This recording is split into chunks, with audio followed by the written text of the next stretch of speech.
चंद्र ग्रहण एक खगोलीय घटना।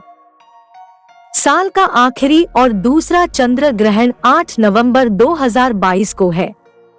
विज्ञान के अनुसार जब पृथ्वी सूर्य और चंद्रमा के बीच आ जाती, जिससे सूर्य की किरणें चंद्रमा तक नहीं पहुंच पाती, इसी खगोलीय घटना को चंद्र ग्रहण कहा जाता है। प्रारंभ में यह माना जा रहा था कि चंद्र ग्रहण राहु केतु के चंद्रमा को निगलने से होता है, जिससे धीरे धीरे विभिन्न अंधविश्वास और मान्यताएं जुड़ती चली गई। लेकिन बाद में विज्ञान ने यह सिद्ध किया कि चंद्र ग्रहण पृथ्वी की छाया के कारण होता है। जब चंद्रमा पृथ्वी की छाया में प्रवेश करता है, तब उसका एक किनारा जिस पर छाया पड़ने लगती है काला होना शुरू हो जाता है, जिसे स्पर्श कहते हैं। जब पूरा चंद्रमा छाया में आ जाता है, तब पूर्ण ग्रहण हो जाता है।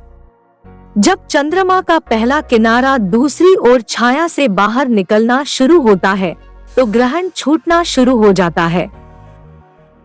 जब पूरा चंद्रमा पृथ्वी की छाया से बाहर आ जाता है, तो ग्रहण समाप्त हो जाता है, जिसे ग्रहण का मोक्ष कहते हैं।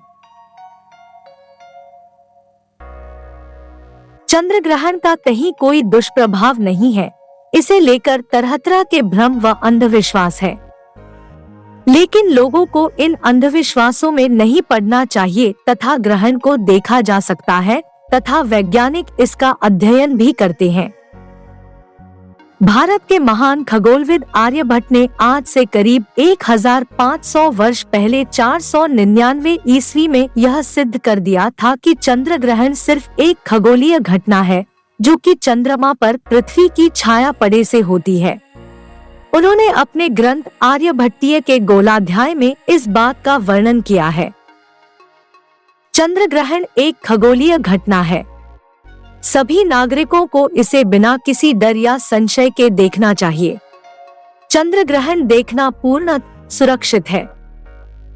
जब चंद्र ग्रहण होने वाला होता है, तब विभिन्न भविष्यवाणियां सामने आने लगती हैं, जिससे आम लोग संशय में पड़ जाते हैं। जबकि चंद्र ग्रहण में खाने पीने, बाहर निकलने की बंदिशों का कोई वैज्ञानिक आधार नहीं है। ग्रहण से खाद्य वस्तुएं अशुद्ध नहीं होती तथा उनका सेवन करना उतना ही सुरक्षित है जितना किसी सामान्य दिन या रात में भोजन करना। इस धारणा का भी कोई वैज्ञानिक आधार नहीं है कि गर्भवती महिला के गर्भ में पल रहे शिशु के लिए चंद्र ग्रहण हानिकारक होता है तथा ग्रहण की वजह से स्नान करना कोई जरूरी नहीं है। इस प्रकार की आवश्यकता का कोई वैज्ञानिक आधार नहीं है। ग्रहण का अलग अलग व्यक्तियों पर भिन्न प्रभाव पड़ने की मान्यता भी काल्पनिक है।